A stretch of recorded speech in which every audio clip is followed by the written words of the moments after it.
Hey everyone, how's it going? Another replay for you. This time I'm going to be talking about the M5Y and why it is not a competitive vehicle in Clan Wars and Advances, while just having some gameplay in the background that we can refer to. Now initially, I want to go to the Charlie line on Stajunki here. I'm looking at the enemy team, I see a lot of tier 9s and tier 8s, but then when I look closer at the lineup, I see an IS-32, an M451, just 2 tanks and a VKK, things that I just don't really want to be engaging with on that corner. So I've opted to go A-line. Now, unfortunately, I get lit really early. And the only thing that could possibly be lighting me this early is that ELC even 90. So you can see I'm going to try and head backward and try and get out of the render range of the other vehicles, and it is an ELC even 90. IS-32 takes a shot at me. The ELC gets one hit in. I'm surprised the Progetto didn't light him. The VZ's taking shots, and the VZ misses both, so does the IS-3A, and I get out of that situation extremely lucky. Now the Progetto here is playing the low side, and I'm going to be working with him, and he'll be my teammate in question. But let's go back to the M5Y. So why did this tank go, in my opinion, from being the most competitive potential vehicle that Wargaming was releasing to never calling for it in recent history? The main reason is just how the vehicle plays and some unfortunate hidden problems with it that we really didn't notice when it first came out. Now this tank has a great turret. It's almost impossible to pen. It has 2 weak points on the top, but they're very small, like the Chieftain, and it sticks up very high above the tank. This means that on these hills, you can pretty much guarantee that you're going to hide your turret.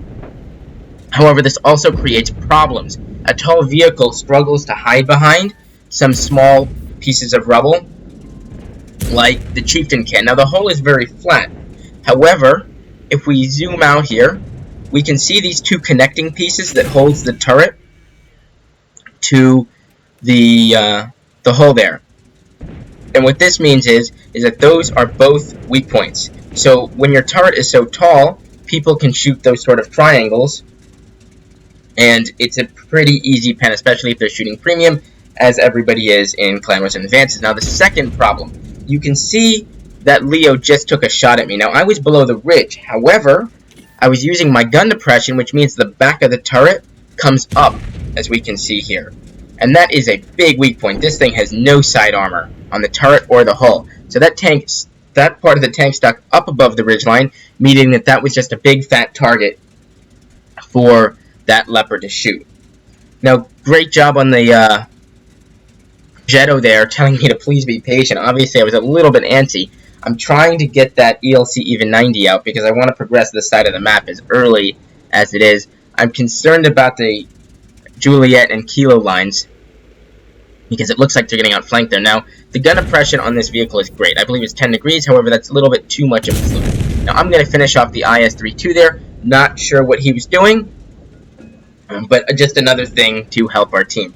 Now, I realize that slope is a little bit too steep, so I'm going to try and work a different part of the map and help my team get this ELC and Leopard out. Now, another issue with this vehicle is just it has great mobility, but it's not fantastic. It does seem to struggle, and it often feels limited. My vehicle will go up to about 55 kilometers an hour, but when you have a lot of other heavies that go 65 and almost 70 in some cases, gun depression vehicles are falling out of favor a little bit in exchange for those fast heavies that just push in. We saw that a lot in this Clan Wars season, as I'm recording this the day after, that a lot of teams dropped Chieftains and were taking just a lot of fast heavies and bullying their way through the opponent.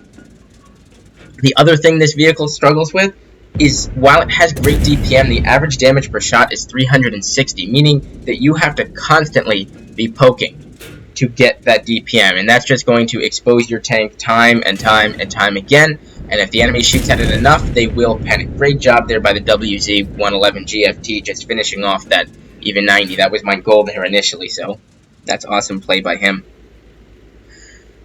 Back to the M5. So you have to keep poking, and the sides of the turret are really weak, as we saw, meaning that if you're fighting tanks on a ridgeline and you're all spread out, you can really only point your gun at one vehicle. And the tanks on the far ends of that are going to be able to pen your turret quite easily, because as it bulges out towards the rear, that creates a weak point, similar to what you have when you side scrape with a 705A, not a 705A, a VKK or a Panzer 7. It's that sort of idea.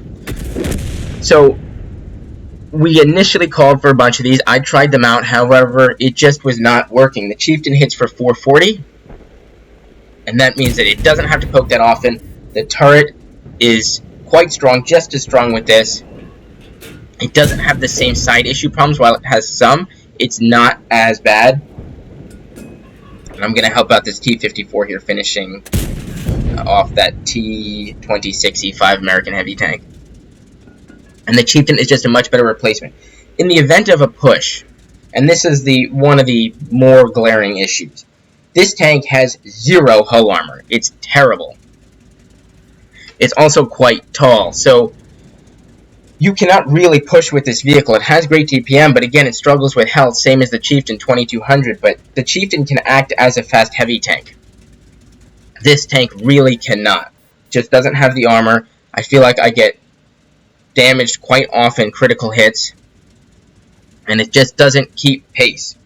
So those are the main issues. We'll just focus on gameplay for the rest of this. I'm going to speed up this video a little bit. I would like to make one note of the styling. This is ultra modern. It looks like an alien tank. We're going to trade shells with that Leo, and here comes a FE125B. We both shoot each other under the rails. It looks like my team's going to get a whole bunch of damage on him too. And we're just going to try and finish this game off. We're up 9,000 health. Unfortunately, that one doesn't pen. I lost out on a kill there. That's my fault. I'm not penning this. Now I'm going to grab this AMX-30B. We're going to push up. I'm going to try and engage this VZ. Unfortunately, no idea where that shell went. And now I'm going to engage this 30B. Now, this is going to highlight one of the strengths that this vehicle can do with this rate of fire, which is very useful in random battles when you're in these one-on-ones. Unfortunately, I'm going to blow that shot. Should not have shot him in the front plate there. And now we're going to go for a tracking shot. Now, this is, you can just hold vehicles down this way. Fortunately, he's going to use his repair kit. I'm going to put another one into him, and I'm going to just keep backing up. And the WZ-11GFT finishes him off for a fantastic win. So I hope that gave you some of the reasonings as to why I don't like the M5Y. I think it's a great random vehicle. However, it really, really struggles in that competitive gameplay. If you have any questions about this, feel free to leave a comment on here. I'm trying to comment more in this YouTube channel, but you're also welcome to join me on TeamSpeak. Shoot me a message in game. Either way, I'm happy to have a discussion. Alright, thank you all for watching, and I will see you in the next one. Bye.